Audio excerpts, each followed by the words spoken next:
আৰক্ষী নিৰাপত্তাৰক্ষীৰ এক বেষ্টনীৰ মাজতে শ্যামকানু মহন্তক লৈ অনা হৈছে। আমি দেখুৱাইছো এই মুহূৰ্তত কেইবাখনো এক প্ৰকাৰ ক'বলৈ গ'লে CID দুগৰাকী বিষয়াই গৈ পেলাই আনিছিল শ্যামকানু মহন্তক। আমি আপোনালোকক দেখুৱাইছো এই মুহূৰ্তৰ দৃশ্য দেখুৱাইছো।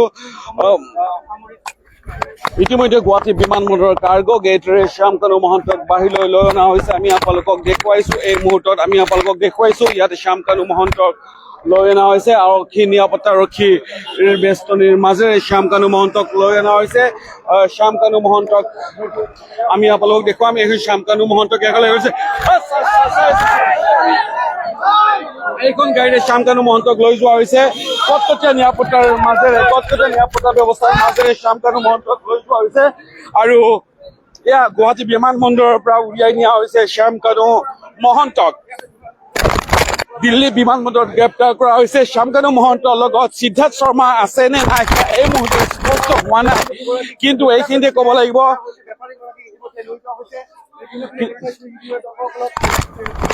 শ্যামকানু মহন্তক কটকটীয়া নিৰাপত্তা ব্যৱস্থাৰ মাজেৰে লৈ যোৱা হৈছে। CID কাৰ্যালয়লৈ লৈ যোৱা হৈছে শ্যামকানু মহন্তক। আমি আপোনালোকক দেখুৱাইছো এই দৃশ্য বিমানবন্দৰৰ পৰা।